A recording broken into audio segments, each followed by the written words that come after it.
BJP BRS పార్టీపై MP Purika Balaram Naik, MLA doctor Murali Naik fire అయ్యారు.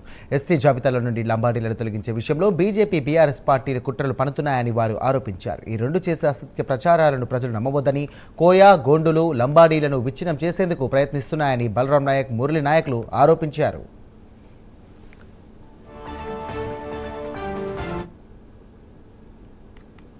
జరిగిన ఒక చిన్నగా సీఎం దగ్గరికి కొంతమంది మా ట్రైబల్ ఆదివాసులు ఎమ్మెల్యేలు వాళ్ళు కలిసి వెళ్ళారు. వాళ్ళు వెళ్ళిన సబ్జెక్ట్ వేరు. వారు వెళ్ళిన సబ్జెక్ట్ ఏంటంటే బీడీ కాలేజీ భద్రాచలంలో, అదే విధంగా ఉట్నూరులో బీడీ కాలేజీ కొరకు మాకు శాంక్షన్ అయి ఉన్నది, దానికి డబ్బులు కావాలి, స్టూడెంట్ సెలెక్షన్ చేయాలి, ఇది ఆదివాసుల ఏరియాలో ఉంది అని చెప్పి సీతక్కను తీసుకుపోయి వాళ్ళు వెళ్ళడం జరిగింది. దానికి ఏమైందంటే కమ్యూనికేషన్ గ్యాప్ అయి అంతకుముందు ట్రైబల్ కొరకు తీసేయాలని ఏదో అప్లికేషన్ ఢిల్లీలో పెట్టిండు. ఆ రావడం ముందు రోజు 2 రోజుల ముందు రావడం, వీళ్ళు పోవడం. వాళ్ళు వెళ్ళింది మా గురించి కాదు, వాళ్ళు వెళ్ళింది బీడీ కాలేజీ గురించి.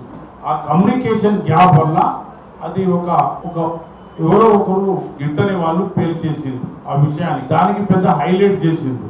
అది తప్పు. మేమిద్దరం కూడా గిరిజనులు, ఆదివాసులు, ఎమ్మెల్యేలు కానీ, దాంట్లో ఉన్న ఎంపీలు కానీ, దాంట్లో ఉన్న మంత్రివర్యులు కానీ మేమందరం కలిసే ఉన్నాం.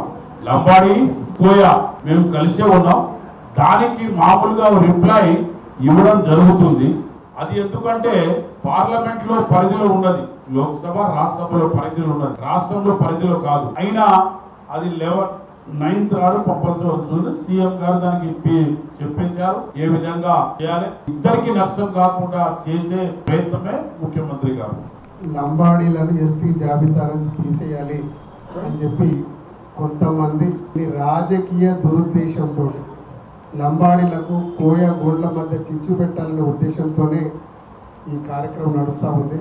ముఖ్యంగా నిన్న మాజీ పంచాయతీరాజ్ శాఖ మంత్రులు దయాకర్ గారు కూడా ఏదో ఎస్టీల మధ్య చిచ్చు పెట్టే ప్రయత్నం చేస్తూ ఉన్నారు. నేను ఒకటే చెప్తా ఉన్నా, మన ప్రభుత్వం గతంలో అధికారంలోకి వచ్చినప్పుడు కేంద్రంలో గౌరవ మాజీ ప్రధానమంత్రి అయినటువంటి స్వర్గీయ ఇందిరాగాంధీ గారు 1976 సెప్టెంబర్ 20 నాడు లంబాడీలను గిరిజనుల ఎస్టీ జాబితాలో కలపాలని చెప్పేసి వారు ఒక బిల్లును ప్రతిపాదించడం జరిగింది.